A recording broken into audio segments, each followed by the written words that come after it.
Hola, soy Hanna Fernández, divulgadora especializada en bienestar y descanso y autora del libro Aprende a descansar.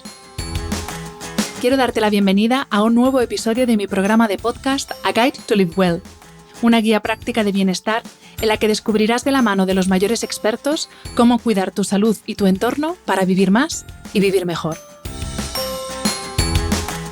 En el episodio de esta semana tengo el placer de volver a conversar con Manuel Martín Loeches, catedrático de Psicobiología en la Universidad Complutense de Madrid, investigador del Centro Mixto de dicha universidad con el Instituto de Salud Carlos III de Evolución y Comportamiento Humanos y uno de los mayores expertos en neurociencia cognitiva de nuestro país. En un contexto en el que la demencia y el Alzheimer afectan a más de 800.000 personas en España, con más de 40.000 nuevos diagnósticos cada año, y donde la esperanza de vida crece más rápido que la calidad cognitiva, entender cómo conservar nuestras neuronas se ha convertido en una cuestión de salud pública. Ya pudisteis escucharle en el episodio 45 de este podcast, y en esta segunda visita vamos a hablar de nuevo del cerebro que tenemos, pero también del cerebro que podríamos tener y del cerebro que quizás queramos construir en el futuro. Desde cómo prevenir el neuroenvejecimiento hasta los retos éticos de la superinteligencia, la criogenización y la intervención tecnológica del cerebro.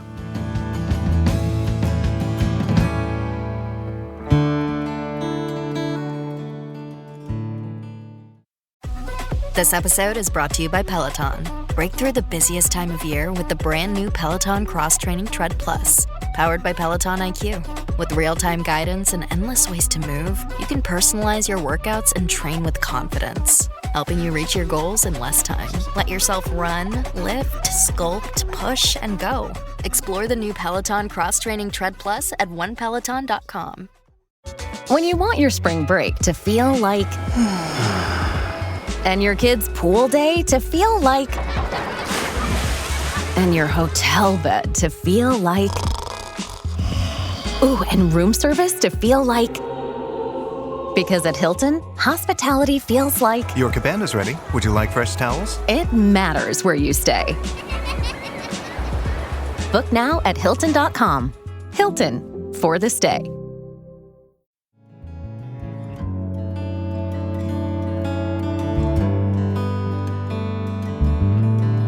Manuel Martín Loeches, bienvenido otra vez a este podcast. Muchísimas gracias por este ratito que vamos a volver a compartir para hablar de este apasionante elemento de nuestro organismo que es el cerebro. Hola, ¿qué tal, Hanna? Muchas gracias por invitarme, un placer. Como digo, vamos a hablar de cerebro y sí que me gustaría que en el episodio de hoy hiciéramos como un repaso un poco, ¿no?, de cómo ha sido la evolución de nuestro cerebro, también pensando en todas estas cosas que los más tecno-optimistas nos están diciendo de posibilidades que vamos a tener de hacer que nuestro cerebro, y no solo el cerebro físicamente hablando, sino lo que hay dentro de él y todo lo que genera, pueda perdurar en el tiempo. Así que la primera pregunta es... para entender un poco cómo funciona nuestro cerebro primero, porque así vamos a poder entender cómo ha evolucionado, ¿no? Porque al final el cerebro que tenemos hoy es el resultado de miles de años de adaptación. Sí. Y según dicen, dime tú si no estás de acuerdo, no está evolucionando, digamos, que al mismo ritmo que la sociedad, que la tecnología. Entonces, Sí. ¿Cómo funciona nuestro cerebro y por qué hay personas que dicen que hay un desfase entre el ritmo de desarrollo del cerebro por un lado y de la tecnología y la sociedad por otro? Sí, bueno, pues sí, yo creo que sí, que parece que hay un desfase. No estoy muy seguro de hasta qué punto realmente es así. Sobre todo, el desfase es más notable para las personas que se encuentran de adultos con las nuevas situaciones que van surgiendo por culpa de la tecnología, sobre todo de la tecnología, ¿no? Donde aquí sí que se habla, o que hay veces que se discute si esto es correcto o no, de nativos digitales y adultos que se han encontrado con esto de golpe, ¿no? Que pasa, es una especie de metáfora de lo que es el lenguaje. El cerebro está adaptado para aprender cualquier lenguaje de la Tierra, pero tiene un periodo crítico, una ventana de tiempo en la que aprende esto mejor que más tarde. Si nosotros ahora de adultos queremos aprender otro idioma, y más si es muy distinto del nuestro, por ejemplo el chino, pues nos va a costar muchísimo y puede que incluso no lo aprendamos. Pero de niños no habría habido ningún problema. Yo creo que con las tecnologías está pasando algo parecido. Tienen tal cantidad de novedad. Nuestro cerebro está adaptado para para poder afrontarlas y para poder utilizarlas y manejarlas con total soltura, como hace mucha gente, pero hay mucha otra que no, que le ha pillado mayor, vamos a decirlo así, y entonces pues no lo está haciendo bien. Volvemos al origen, a la pregunta, ¿no? ¿De dónde viene todo esto? Mira, en los cientos de miles de años de evolución del cerebro humano, lo que más parece ser que ha ido empujando la conformación del cerebro tal como lo conocemos hoy día, que básicamente ha consistido en que se ha ido haciendo cada vez más grande y más grande y más grande. Es decir, los cerebros de los primates son grandes, pero el del humano es bastante grande. Parece ser que ha sido el impulso de lo social. Es decir, la necesidad de vivir en una sociedad, en un grupo de individuos, donde cada individuo tiene sus intereses propios, tiene sus intenciones, tiene su información, tiene sus capacidades, tiene sus amistades, tiene sus vínculos, tiene muchas cosas, ¿no? Y oculta cosas y muestra otras, tergiversa unas, endulza otras, y todo ese tipo de cosas las tenemos que descubrir para que en la competencia entre los miembros del grupo seamos capaces de estar en un buen lugar, tener un buen papel, un buen estatus social. Esa es la idea, básicamente, porque cuanto más estatus social tengas, estés más alto en la jerarquía social, mayores y mejores recursos tendrás, no solo alimenticios, que también, sino también incluso de compañeros sociales. Tendrás como aliados a los, los guerreros más inteligentes, tendrás como pareja a las personas más atractivas o con mejores genes en general. Entonces parece que es esa lucha social, esa competencia social, es como lo llaman, lo que ha empujado el crecimiento de nuestro cerebro. Y entonces por eso se ha hecho tan grande, especialmente la corteza cerebral, que es la que tiene que computar, ¿no? Eso es el término que se utiliza, calcular, estimar, ¿no? Todas estas situaciones de lo que es el interior de las cabezas de otras personas y cómo modular ese interior, ¿no? En una conversación uno está intentando que la otra persona entre en tu cabeza, entienda lo que tú le quieres decir, además lo que tú le quieres decir, pero no otra cosa y solo lo que tú le quieres decir, y además tienes que ir viendo cómo va cambiando esto, ¿no? Bueno, eso es lo que ha ido empujando nuestro cerebro. Claro, si nos fijamos, y esto es muy interesante, casi todo el desarrollo tecnológico que estamos viendo hoy día tiene mucho que ver, a veces todo que ver, con la comunicación, con lo social, con el intercambio de información. Eso es lo que ahora nos está abrumando, ¿no? Digámoslo así. Pero es producto de este cerebro que lo que busca es información sobre los demás. Es decir, lo que tenemos ahora es que, claro, ha pegado una explosión impresionante porque tenemos en el bolsillo, en un móvil, en algo tan sencillo y pequeño como eso, información de lo que ocurre en el resto del mundo a las personas del resto del mundo. Es decir, vale que te pueda interesar lo que pasa en las rocas del Everest, pero en realidad lo que busca la gente es información de otras personas, ¿no? Y esto es fruto de ese impulso, de ese instinto social que es el que ha ido haciendo crecer a nuestro cerebro. Entonces, bueno, queda un desfase porque hay exceso de información, pero yo creo que esto es algo a lo que nos tendremos que ir adaptando porque es que acaba de llegar, tiene sus problemas. Claro, ahí lo has dicho, Manuel, es que claro, el problema no es que nuestro cerebro no evolucione, sino que quizá no está preparado para gestionar tal cantidad de información como puede hacer, por ejemplo, GPT o cualquier herramienta de IA. Claro, el nivel de procesamiento, la velocidad, es que no tiene nada que ver una con otra. Sí, sí, pero yo creo y confío, a veces no confío mucho en los humanos, ¿no? Pero en general debo de hacerlo, digo que generaremos mecanismos para controlar todo esto. Todo esto es muy nuevo. Esto es un poco como cuando descubres el fuego y al final acabas incendiando el bosque en el que vives, ¿no? Y te tienes que ir a otro sitio. Yo creo que es un poco lo que está pasando. Tenemos que aprender a controlar el fuego, es decir, a utilizarlo en la medida en que lo necesitamos y para lo que necesitamos este fuego, no más ni tampoco menos, ¿no? Eso tiene muchas ventajas tener toda esta información. Pero claro, efectivamente, es que acaba de llegar y se han visto muchas ventajas, pero de repente se están viendo muchos inconvenientes. Y ahí es donde vamos un poco a la zaga, ¿no? Un poco con cierto retraso, intentando compensar los problemas que se están viendo que ocurren, pues con leyes que lo regulan, o con consejos, o con estudios de salud. Es decir, y mientras que todavía no conocemos realmente el alcance y la verdad, ¿no? de estos efectos, puesto que a veces también puede ser un poco de alarmismo y tampoco es para tanto. En fin, es todo tan nuevo, se nos ha ido tan de las manos, en el sentido negativo y también en el positivo, si se quiere decir así, que todavía está por ver muchas cosas. Todavía tenemos que hacer mucha investigación, estudios de verdad, no estudios de oído, acerca de los verdaderos efectos de esta saturación de información o de la participación en redes sociales y sus mecanismos para hacer que te hagas adicto, digámoslo así, al uso de estas redes sociales y demás. Todo eso acaba de llegar y todo eso tenemos que estudiarlo. Y hablando de estudios, ¿qué es lo que habéis visto los que estudiáis el cerebro? Porque aquí también hay, cuando algo se pone de moda, ya lo sabes tú, Manuel, de repente aparecen neuroexpertos, sí. Todo es neuro, pero los sí. que realmente estudiáis el cerebro, ¿qué es lo que habéis visto con vuestro estudio o cuándo habéis visto que empieza realmente el envejecimiento cerebral o lo que se llama ahora neuroenvejecimiento? ¿Cuándo empieza a fallar el sistema? Y también, ¿qué es lo que pasa en el cuerpo cuando empieza a fallar el sistema? Porque al final, claro, el cerebro no lo podemos separar del cuerpo. Entonces, la inflamación crónica, el estrés oxidativo, todas estas cosas que sí que sabemos que afectan al resto del cuerpo, pero imagino que también estarán afectando al cerebro. Entonces, ¿dónde empieza a fallar el sistema? Bueno, el sistema no tiene por qué fallar. A ver, el sistema viene de fábrica para que, digámoslo así, falle, si quieres decirlo así.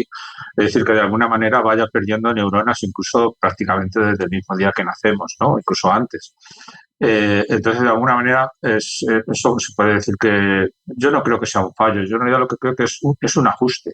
Lo que pasa es que tiene un tiempo relativamente limitado. Es decir, el cerebro lo que hace es genera muchas neuronas porque tiene muchas más neuronas que genes. Entonces no puede tener un gen para determinar dónde va cada neurona, sino que lo que hace es tener varios genes que lo que determinan es producimos muchas neuronas y luego así, a mogollón, digámoslo así, y luego que se conecten entre ellas, ¿no?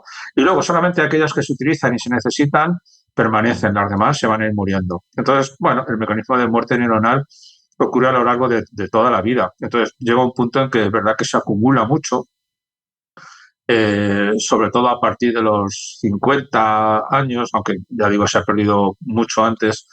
Y claro, llega un momento en que esto es exagerado. De hecho, la enfermedad de Alzheimer, tan típica de las edades avanzadas, no es sino un envejecimiento muy acelerado, ¿no? De alguna manera. Es decir, lo que está ocurriendo en ese cerebro es lo mismo que ocurre en las personas mayores, pero multiplicado por 100, ¿no? Es una exageración.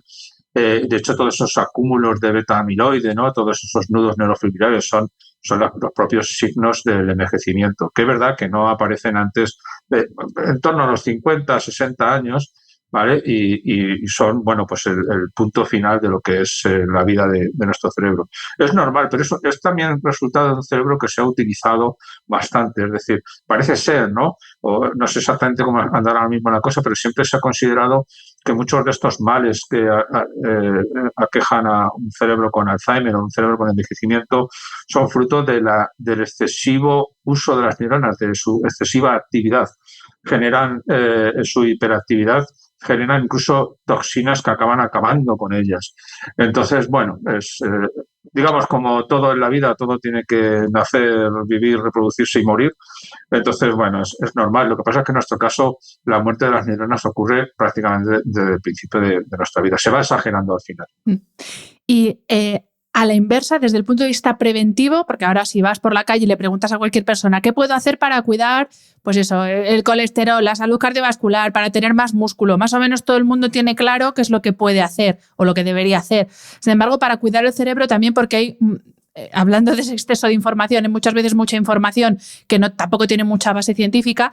De nuevo, vosotros que estudiáis el cerebro, ¿qué habéis visto que puede ayudar a prevenir? Porque ya está claro que por ahora frenar ese envejecimiento o esa degeneración no se puede hacer, pero ¿qué nos ayuda a ralentizar lo más posible ese fallo de funcionamiento del cerebro que tarde o temprano llega? Sí, esa degradación progresiva, sí. ¿No? A ver, evidentemente siempre se ha dicho, ahora mismo acabo de hablar de exceso de actividad, pero la actividad tiene que existir. Al contrario, es decir, cuando no hay actividad es cuando se mueren las neuronas todavía más fácilmente, ¿no? A prácticamente todas las edades. De hecho, durante el desarrollo del cerebro es así. Entonces, un consejo que se suele dar, evidentemente, un consejo desde hace muchos años, es que hay que trabajar el cerebro tiene que ser utilizado. Pero no me vale cualquier parte del cerebro. Es decir, uno tiene que tener, a ver, igual que hemos comentado antes que los retos de la vida social son el motor de la evolución del cerebro humano, son esos retos sociales los que deberían de seguir utilizándose, los que deberían de seguir siendo importantes a cualquier edad, incluso aunque te hayas jubilado. Ese es el problema de cuando dejas de trabajar, que muchas veces dejas de tener retos, ya tienes todo hecho, vamos a decirlo así, ya no tienes esos problemas de competencia en el trabajo con otros, ¿no? De envidias, de celos, de orgullo y de tantas emociones, ¿no? No lo tienes. Entonces, ya la maquinaria cognitiva de resolver problemas y de cómo hacer que tú quedes en buen lugar, ¿no? Incluso a veces hasta que otros queden en mal lugar, ¿no? Ese tipo de cosas, eso ya no se está utilizando y eso es el culmen de la evolución de nuestro cerebro y eso es lo que debemos de seguir trabajando en mayor o menor medida. Es decir, no hace falta tampoco estar estresado porque esa es la otra, ¿no? Cuando ocurre una situación estresante, cuando no manejamos bien la situación, el estrés es muy dañino para el cerebro. Es muy conocido que se segregan ciertas hormonas en el organismo, que, como el cortisol, por ejemplo, que lo que hace es matar muchas neuronas, especialmente en el hipocampo, que es una región necesaria para la memorización, para el aprendizaje, ¿no? Para quedarse con nuevos recuerdos. Entonces, a ver, todo requiere un equilibrio, ¿no? Todo requiere un equilibrio. Es curioso porque el equilibrio más importante por parte del cerebro viene determinado por una red en el cerebro, una red de regiones cerebrales que tiene mucho que ver con nuestro yo y tiene mucho que ver con cómo vemos la vida y cómo nos contamos a nosotros mismos lo que somos y cómo están ocurriendo las cosas. Y de ahí parece ser que se derivan muchos problemas de salud, psicológicos y físicos también, porque ese sistema tiene contacto con el hipotálamo y con regiones del tronco cerebral que regulan el sistema inmune, el sistema inmunológico y los sistemas simpático y parasimpático. Tiene mucho que ver con el funcionamiento de nuestros órganos internos. Así que la palabra equilibrio yo creo que es la palabra clave aquí. No podemos dormirnos en los laureles, pero tampoco podemos pasarnos. A ver, esto es muy fácil de decir, pero muy difícil de conseguir, evidentemente. Cada uno tiene que buscar las maneras de conseguirlo. Sí que digo y anticipo, y esto es algo que seguro que sabe todo el mundo, que los libros de autoayuda sirven, pero solo para 3 días. Al cuarto día vuelves otra vez a como estabas. Es decir, las cosas tienen que hacerse de una manera más sistemática, más robusta, más profesional, si se quiere decir así, para que tengas un equilibrio adecuado. Y si no lo tienes por tus propios medios, evidentemente, pero el equilibrio yo creo que es la palabra. Ni puedes dejar de trabajar, ni tampoco trabajar en exceso. Las dos cosas son malas, como todo. A ver, es muy de perogrullo si quieres esto que digo, pero realmente es lo que vemos que hay que hacer. Recuerdo la primera vez que te escuché, que fue en una conferencia, te hablo época prepandémica, o sea, fíjate ya, del Pleistoceno. Hablaste además en unas conferencias que también habló José Luis Cordeiro, o sea, me acuerdo perfectamente, y recuerdo que una de las cosas que dijiste para cuidar la salud del cerebro es utilizarlo para cosas que no lo utilizamos habitualmente. Y creo que, no sé si eras tú o un hijo tuyo que tocaba el piano y decías que eso, que tocar un instrumento, por ejemplo, practicar o estudiar idiomas, que es, al final utilizas partes del cerebro, si no es tu trabajo, obviamente, o cosas incluso más artesanales con las manos, trabajas o utilizas partes del cerebro que no están tan acostumbradas a trabajar. Entonces, como que les das ahí un espabile de, venga, esto también tiene que estar en marcha. No era un hijo mío, porque yo tengo un hijo que toca la guitarra, pero nada, muy poco, y otro que tocaba la batería, pero ya lo dejó. Era un amigo que yo le recomendé que tocara un instrumento, porque es verdad que tocar un instrumento es una de las actividades que más beneficios cognitivos tiene para el cerebro, para la persona, y especialmente para un cerebro en desarrollo, pero en realidad para cualquier edad. No solamente porque es una actividad diferente a la que uno hace, que también, evidentemente, sino también porque es verdad que la música, y esto es muy curioso, utiliza circuitos en el cerebro que se solapan, que se comparten con muchos otros que tienen que ver con la secuenciación de movimientos y, por lo tanto, secuenciación de ideas, ¿vale? El mismo sistema motor con el que el sistema motor es un sistema que mueve las manos, si quieres. Pero sobre ese sistema que mueve las manos dentro del cerebro hay más sistemas motores, cada vez más abstractos y más complejos, que lo que hacen es coordinar movimientos, acciones, intenciones, y todo eso se utiliza también para pensar, para organizar el pensamiento, para organizar las ideas, secuenciarlas, clasificarlas. Y por eso ayuda mucho, en este caso, aprender un instrumento, no ya una actividad diferente, sino en concreto la de la música, ayuda mucho a mejorar la cognición, a mejorar la inteligencia, incluso en el caso de las personas en desarrollo, ¿no? A mejorar el lenguaje. El solapamiento de la música con el lenguaje es brutal. De hecho, muchos autores, y entre ellos Darwin, lo decía, que posiblemente el lenguaje se derivara de nuestra aptitud musical, ¿no? Que es curioso porque muy pocos primates utilizan vocalizaciones musicales, digamos así, los chimpancés no lo hacen, pero nosotros sí, y le damos mucha importancia a la musicalidad y ahí se derivan muchas cosas. De hecho, fíjate, una cosa tan aparentemente mecánica y a la vez tan única humana como es la sintaxis del lenguaje, que según algunos autores como Noam Chomsky, por ejemplo, es lo que nos hace únicos, lo que nos hace especiales, lo que explica el pensamiento humano, bueno, pues eso se deriva de la musicalidad del lenguaje. Es decir, las pausas que ponemos cuando hablamos son las que determinan quién es el que realiza la acción, cuál es la acción que se ha realizado. Es decir, simplemente las comas o los puntos, las pausas, la musicalidad, en definitiva, es la que determina esas jerarquías sintácticas dentro del lenguaje. Y eso que es tan humano se deriva de la música, al fin y al cabo. Entonces, la música es una actividad muy recomendable, mucho. Vamos a hablar, Manuel, de otra cosa que también creo que es muy recomendable. Me vas a corregir si me equivoco, pero creo que no me estoy equivocando.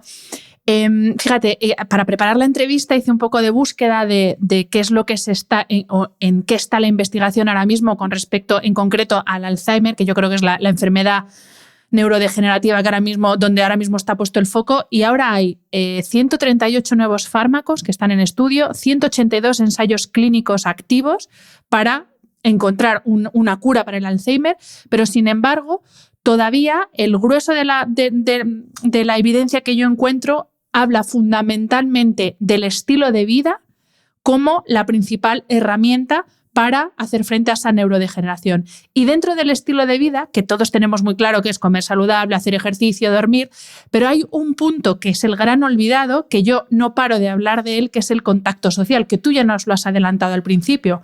De hecho, hay un libro, El efecto aldea, que voy a pedirle a la autora que me dé ya una comisión porque no paro de recomendarlo, pero es que es brutal porque es toda la evidencia científica que hay de cómo ese contacto social es fundamental para la salud en general y también para el cerebro.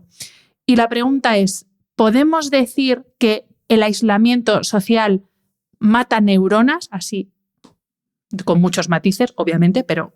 Sí. Mira, no tengo los datos numéricos ahora mismo, pero ahora mismo la soledad no deseada, fíjate que hay gente que está tan a gusto estando sola, pero hay mucha gente que está sola y no está a gusto. Y eso es un problema que aumenta cada vez más. Y de hecho la soledad, es lo que iba a decir, se está considerando una de las principales causas de muerte en los últimos años, así como lo cuento. De hecho, simplemente ese factor multiplica, me parece que es por 10, la posibilidad de muerte en los próximos 5 o 10 años. La soledad, evidentemente, tiene varias consecuencias. 2 se me ocurren que son más importantes. Una, la que todo el mundo intuiría, que es que tiene que ver con las emociones. El hecho de no recibir o no tener emociones positivas en el contacto con la gente, evidentemente con la gente que quieres, con los amigos, con una amistad sana, ¿no? Etcétera, etcétera, uno siente emociones positivas, ¿no? Porque compartes tus logros, porque los logros de otras personas te satisfacen, te sientes feliz, en fin, de alguna manera la cuestión emocional y por lo tanto lo que tiene que ver con trastornos de las emociones, estamos hablando de depresión, ansiedad y demás, pues estaría mucho mejor regulado si tenemos contacto con otras personas. De hecho, todos lo sabemos, muchas ONGs, muchas organizaciones acompañan a las personas en soledad. Cada vez hay más este servicio a disposición de las personas que se sienten solas, precisamente para evitar trastornos psicológicos de este tipo. Y evidentemente la otra cara de la moneda es que si uno está solo, no ejercita eso que comentábamos antes del desafío social. El desafío social no quiere decir que tenga que estar uno luchando contra los demás, ¿no? Sino un poco la dialéctica de conversar y, como decíamos antes, en una conversación hacer que la otra persona te entienda y que tú entiendas a la otra persona. Ese simple ejercicio es un ejercicio cognitivo muy bueno, muy sano, y es para lo que está hecho nuestro cerebro, para lo que está más preparado. Entonces eso hay que ejercitarlo, y eso es lo que al final, si no se utiliza, acaba deteriorando mucho las funciones más elevadas desde el punto de vista cognitivo de nuestro cerebro, ¿no? Que tiene que ver con el lenguaje, que tiene que ver con la memoria, incluso con la atención, con la toma de decisiones. Todo eso se ejercita en sociedad. Las otras formas son limitadas y muy descafeinadas. Entonces, si eso no lo ejercitas, se pierden muchas neuronas de ese tipo. El deterioro cognitivo es mucho mayor. Así que sí, lo social es fundamental. Justo, claro, para entrar en el segundo bloque, donde nos vamos a meter más de lleno en la tecnología, una de las bondades, muy entrecomillado esto, con las que se nos pretende vender la tecnología o ciertas herramientas tecnológicas, ojo, yo no estoy demonizando la tecnología, es precisamente pues, que es como una compañía, y de hecho hay muchos programas que se están desarrollando, y lo sé, equipos psicológicos, o sea, lo digo en positivo, que están desarrollando programas de cierto acompañamiento pues para personas mayores, personas que están solas, son un poco un programa incluso de vigilancia, en cierto modo, de oye, ¿te has acordado de la pastilla? Oye, ¿te has acordado de tal? Pero la verdad es que en cierto modo también estoy viendo que estamos intentando sustituir el contacto personal con o bien una pantalla de por medio o directamente poniendo al otro lado una tecnología, un agente, llámalo como quieras. Entonces, no es sustituible una cosa por otra. Esto también es importante que lo entendamos, que para eso sí que no está preparado nuestro cerebro. O sea, esta conexión hombre-máquina no puede sustituir la conexión hombre-hombre. No, a ver, se supone que en esas máquinas hay alguien detrás, o bien simulado o bien real. Es decir, muchas veces utilizamos la tecnología, los ordenadores, el móvil, para contactar. Por ejemplo, si usas videojuegos, estás compitiendo con otros usuarios que están en otros lugares del mundo. Lo que pasa es que tú no los ves, tú lo que estás viendo es una pantalla de dibujos animados, digámoslo así, ¿no? Entonces, pues eso, eso no está bien, no es una persona. Tú fíjate, yo llevo muchos años colaborando con científicos de otras universidades del mundo, ¿no? Básicamente de Europa, pero también de América, ¿no? Y muchas reuniones las tenemos así como solemos tenerlas ahora por Zoom, por Meet, es decir, por estas facilidades que sobre todo después de la pandemia florecieron de una manera tan notable, ¿no? Es evidente que ahí hicieron falta, ¿no? Pues aunque nos reunamos así, a veces nos tenemos que molestar, aunque bueno, al final resulta agradable, en viajar al otro lugar del mundo para tener reuniones físicas de verdad, para discutir los experimentos de verdad. Porque es ahí realmente cuando captas muchas señales que no captas en el vídeo.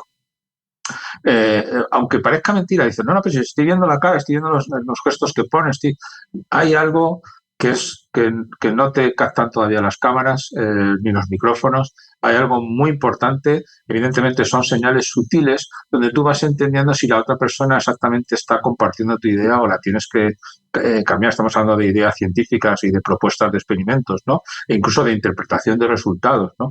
Donde tienes que ir viendo si realmente es convincente lo que estás diciendo, si realmente lo que estás diciendo tiene sentido para otros pensadores. Todo eso lo ves mucho mejor físicamente. Simplemente yo creo que en cómo respiran, en cómo te atienden, cómo te miran, incluso hasta, y no es ninguna tontería, en el tamaño de la pupila de la otra persona, que con las cámaras no lo ves bien y sin embargo teniéndola cerca de verdad pues sí que lo estás viendo.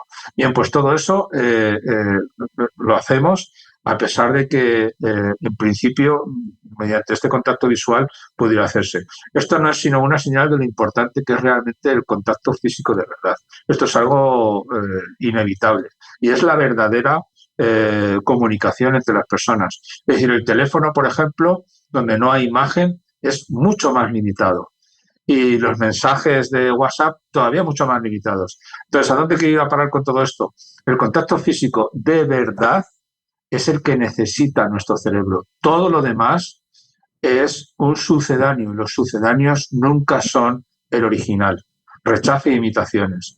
porque tienen un efecto parcial, un efecto beneficioso parcial. Evidentemente, hablar por teléfono con las personas que quieres y las que no puedes acercarte a ver, tiene muchos beneficios, pero es incompleto, es incompleto. Entonces, no te puedes refugiar en la tecnología diciendo que es que estás conectado con una red social. No es una red social, es un aparato con el que estás conectado. Esa es la verdad.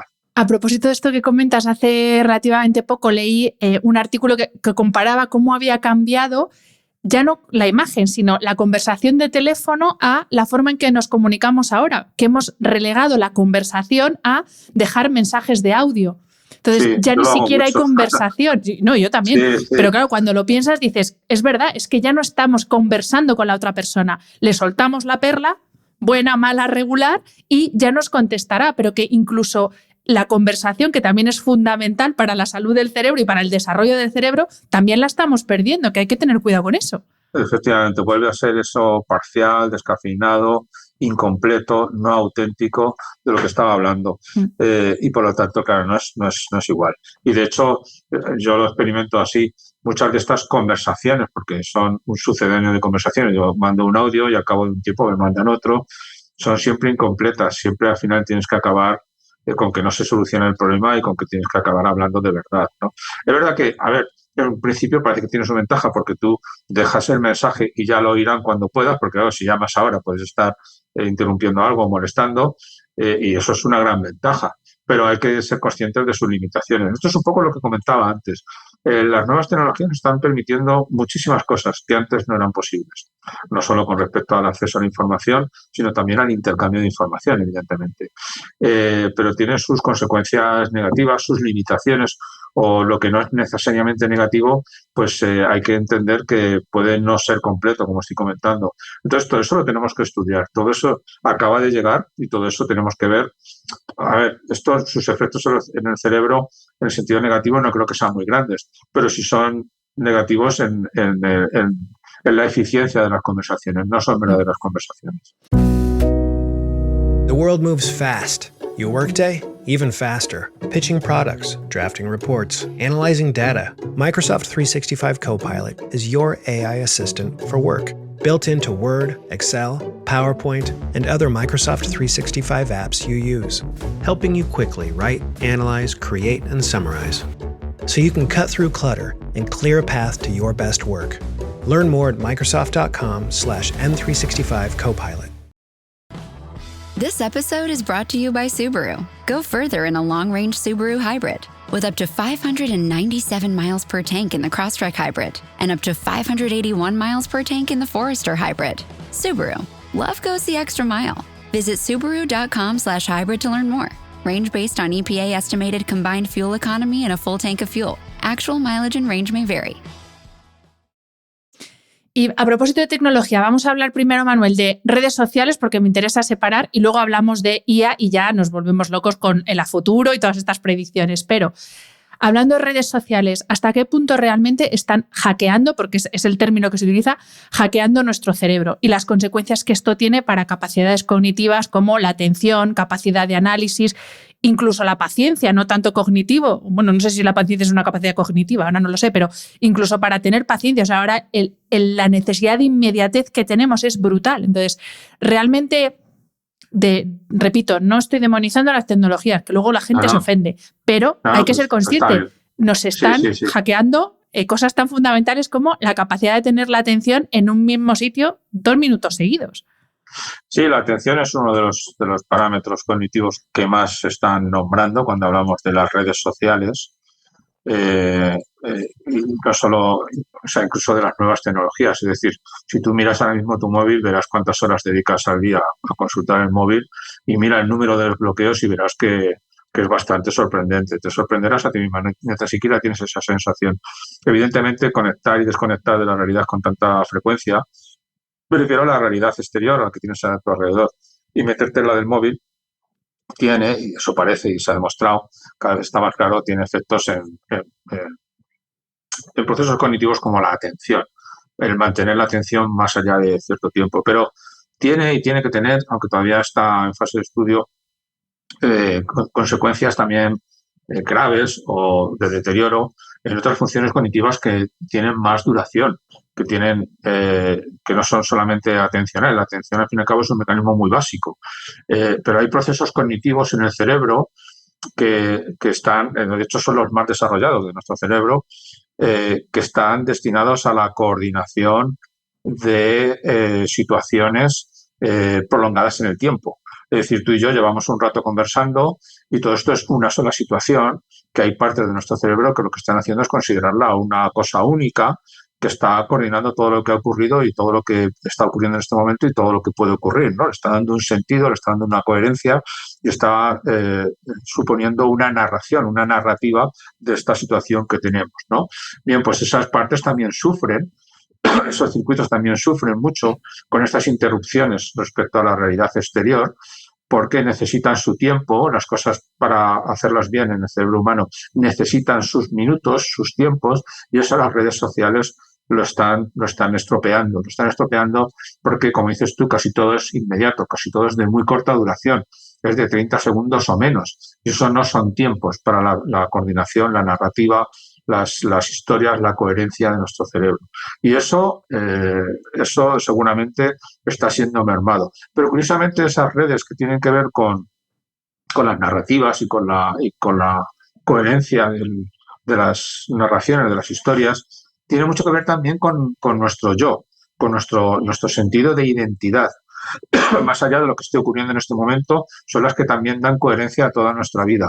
Y si eso se ve mermado por culpa de este uso inmediato de las redes sociales, por esto que están explotando, porque claro, hay que decirlo bien claro, las redes sociales intentan que, no sé si la palabra ser adictos es correcta, yo para mí sí, pero hay mucha gente que lo duda, si estas adicciones a las redes sociales son iguales que las adicciones químicas y demás. Bueno, pues quizá no lo sean, pero tienen, metafóricamente, de luego son muy parecidas. Las redes sociales intentan que nos hagamos adictos a ellas.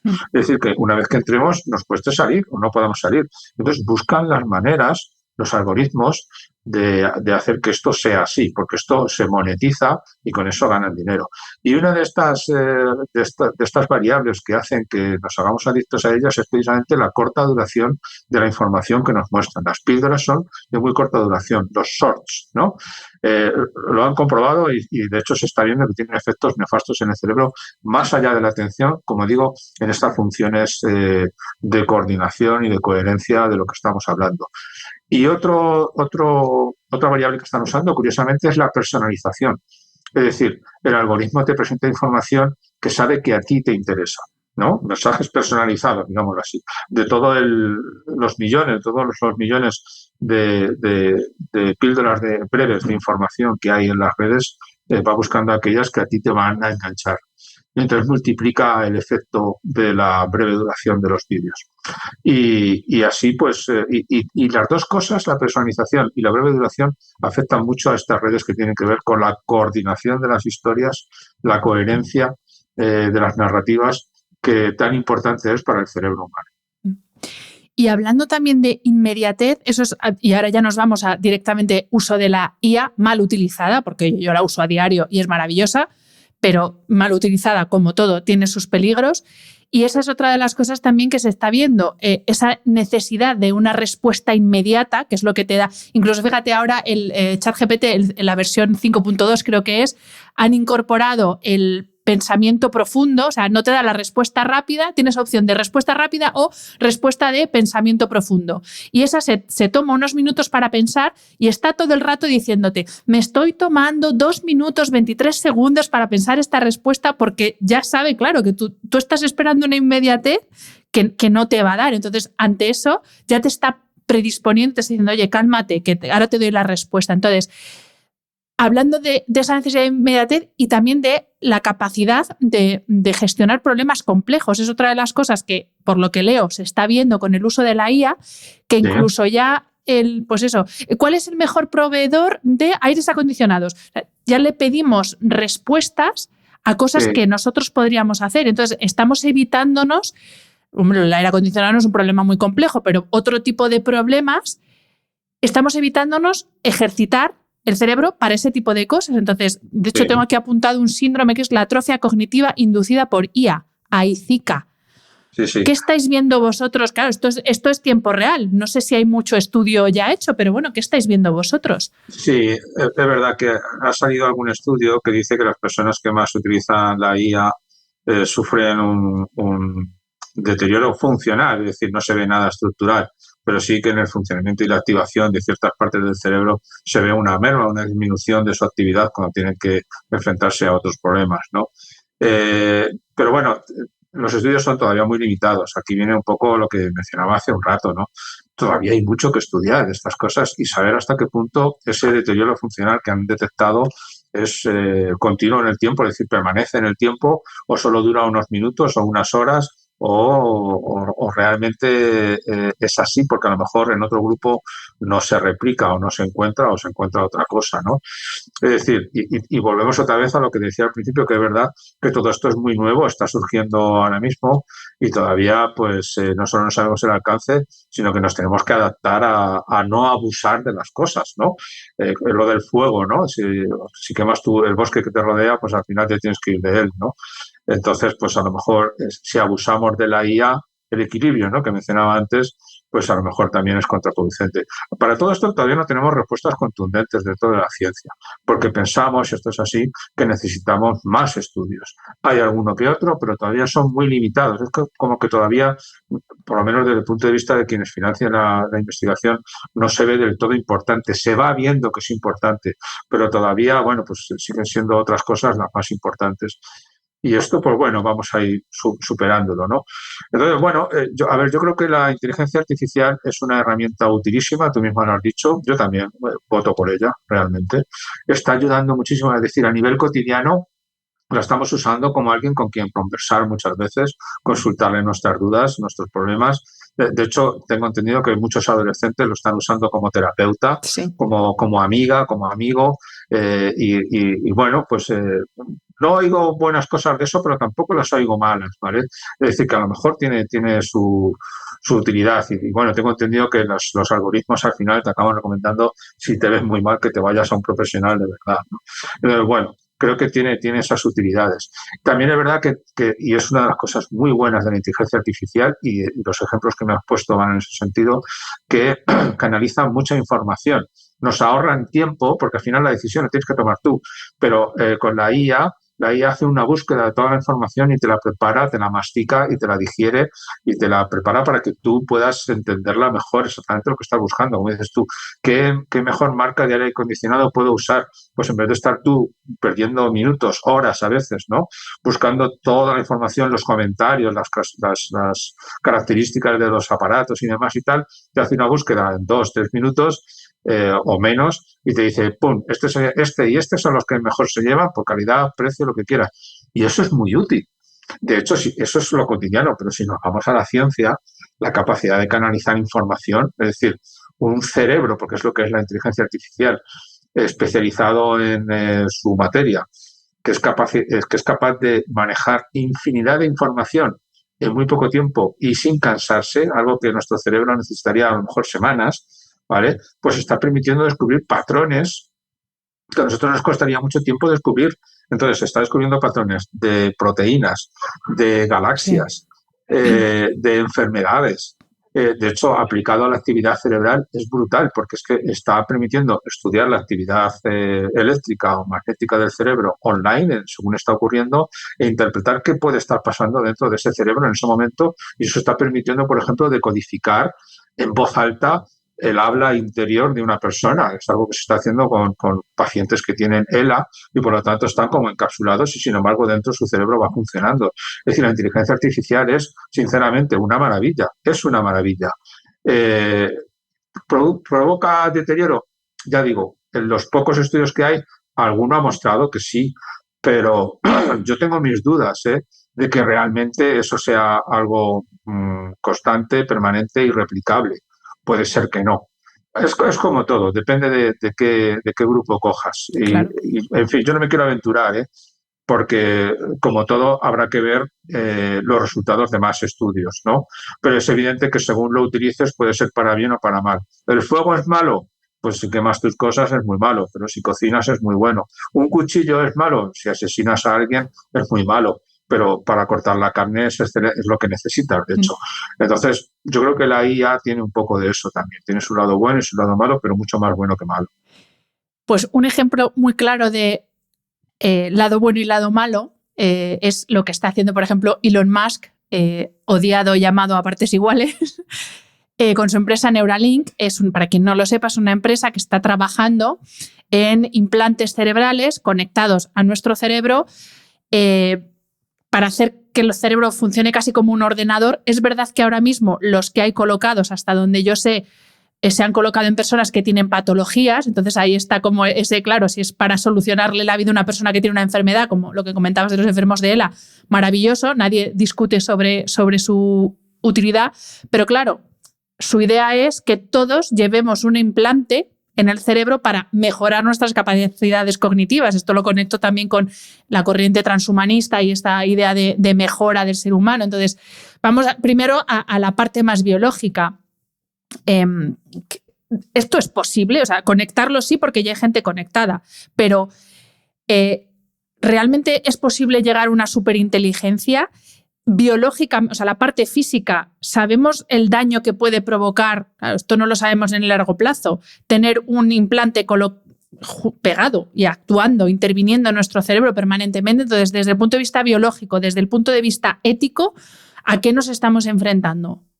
Bueno, es muy compleja la respuesta. A ver, desde el punto de vista físico, indudablemente un implante es invasivo. Y solamente la cirugía de insertarlo tiene riesgos de infección, tiene sus riesgos, tiene riesgos de lesiones a lo que no se quiere lesionar. En ese sentido es complicado y no es nada fácil. Y hay que, evidentemente, ahora quien se lo ha puesto son personas con patología donde han visto que esto es una posible solución.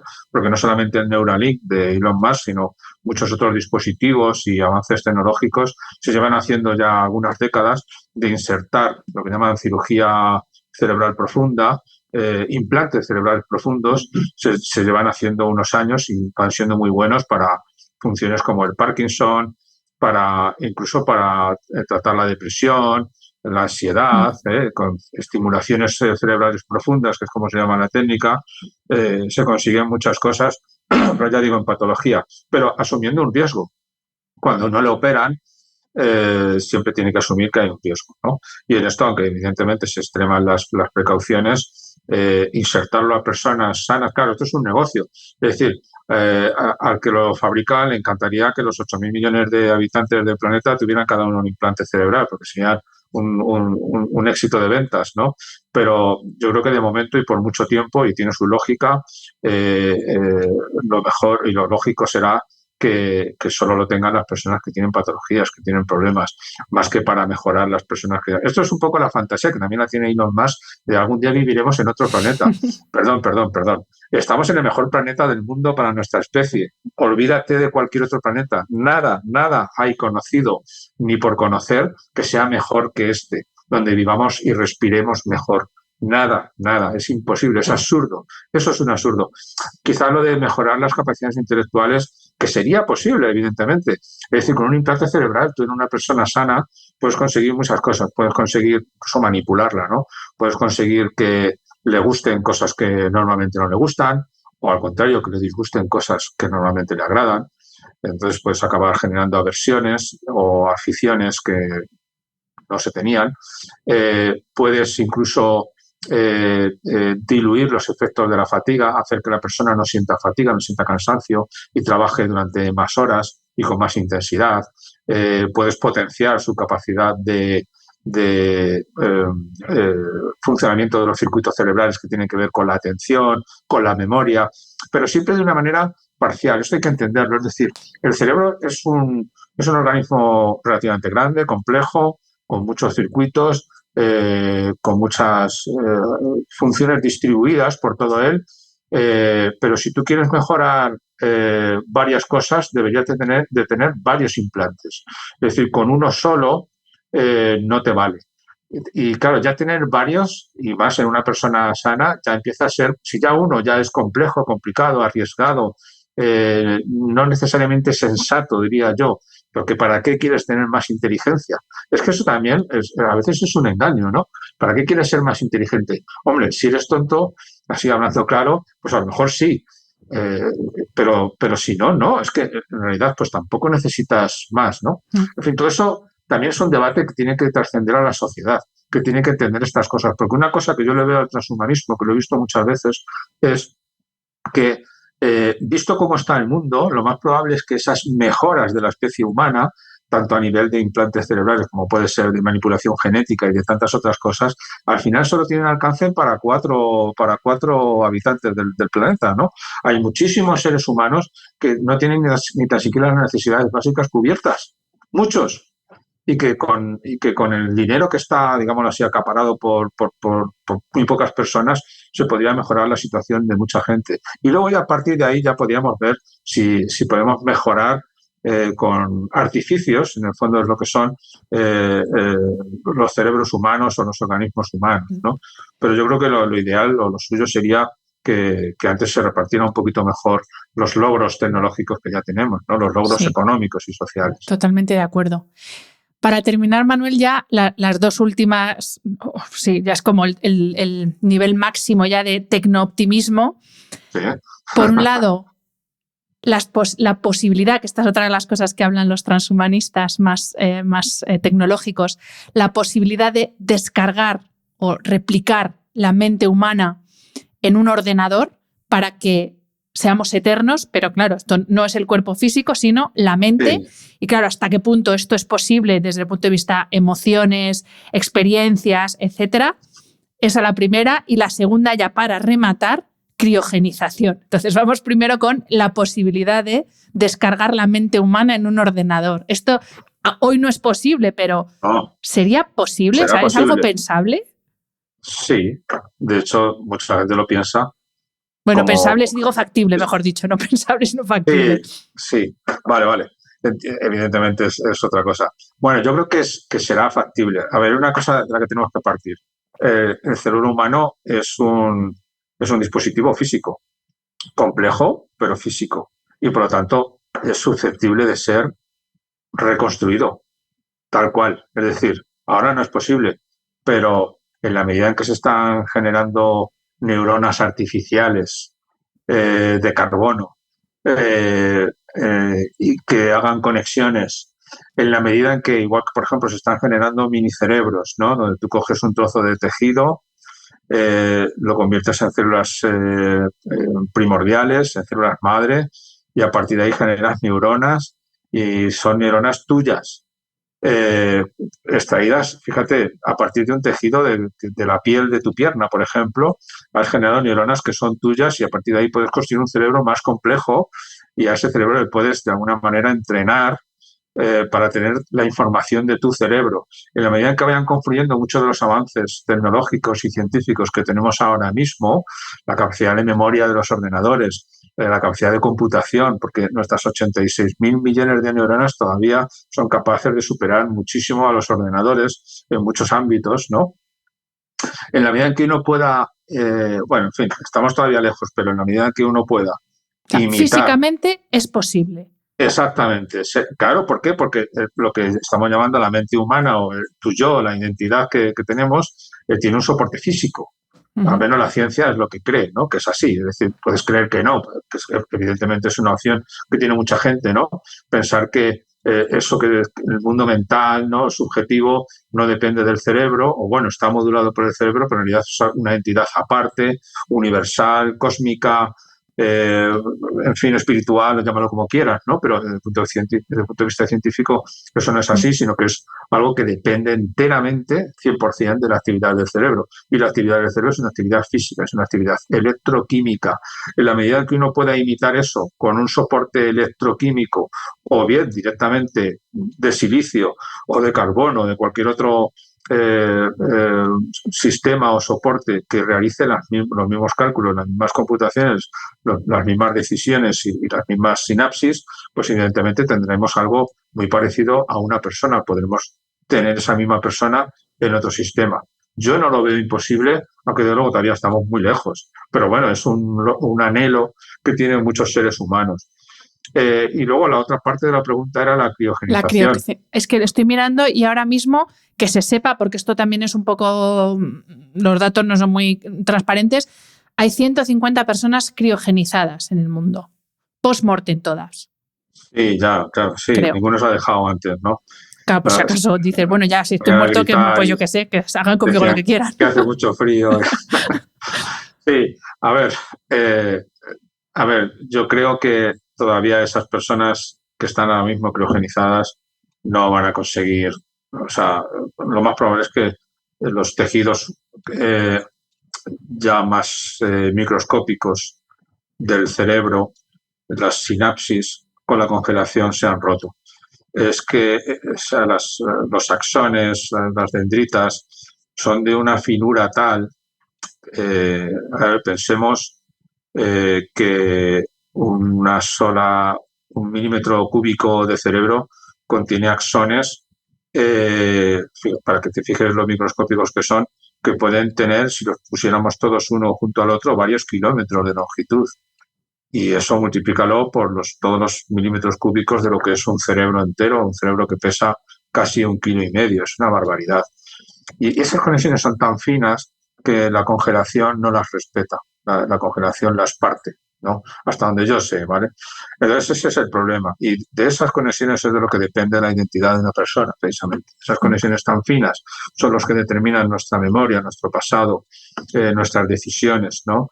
Quiénes somos, nuestra vida, en definitiva, nuestra narrativa, ¿no? Que contábamos antes, quiénes somos y qué objetivos y qué proyectos tenemos. Entonces, eso cuando se descriogenicen estas personas probablemente se ha perdido. Ahora, ¿en un futuro se avanzará? Sí. Seguramente sí, desde luego se está invirtiendo en ello y se está avanzando bastante, se están consiguiendo congelar, al menos durante un periodo de tiempo no muy prolongado, pero sí que cada vez es mayor. Pues ciertos animales, ahora mismo no sé si incluso algún mamífero, me parece que algunos ratones se habían conseguido congelar y luego descongelar y vueltos a la vida. Creo, no estoy seguro de esto, pero sí en animales mucho más simples y de ahí se está aprendiendo, ¿no?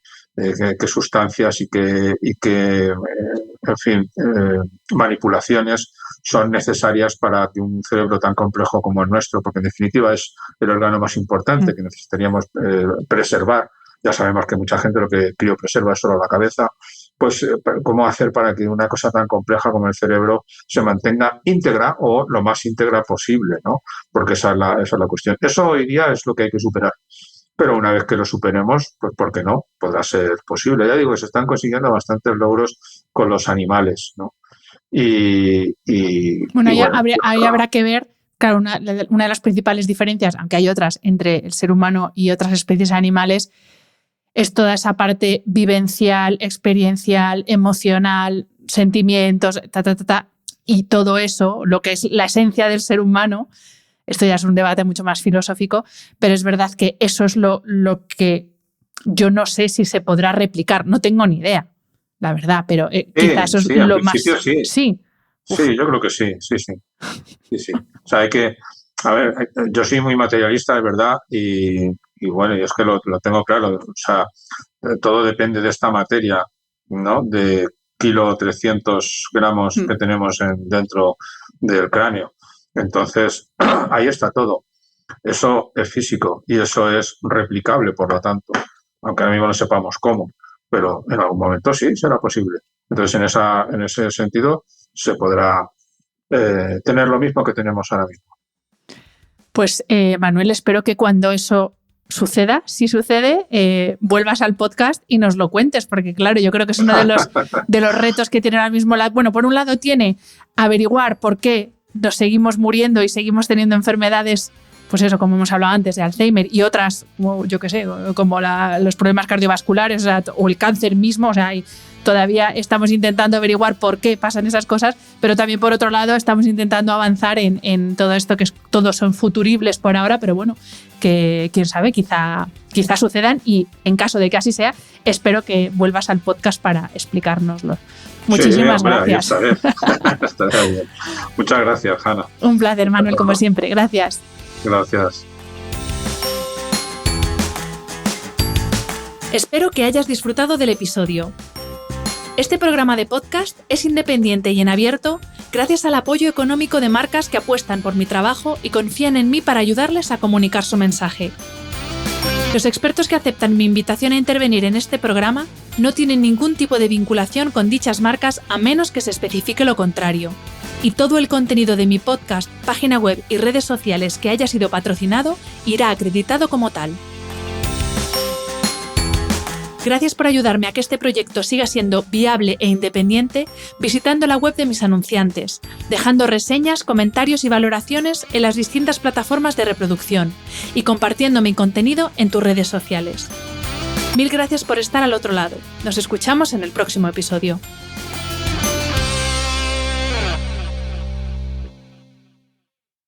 This Valentine's Day, the UPS Store certified packing experts are helping pack and ship all the ways we care.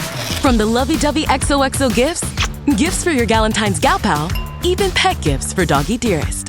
When you ship UPS Air at the UPS Store, your items arrive on time or your money back, guaranteed at no extra cost, exclusively at the UPS Store US retail locations. Send your Valentines on time at the UPS Store. Visit theupsstore.com/air guarantee for full details. Terms and conditions apply. Starting a business can seem like a daunting task, unless you have a partner like Shopify. They have the tools you need to start and grow your business. From designing a website to marketing to selling and beyond, Shopify can help with everything you need. There's a reason millions of companies like Mattel, Heinz, and Allbirds continue to trust and use them. With Shopify on your side, turn your big business idea into... Sign up for your $1 per month trial at shopify.com/special offer.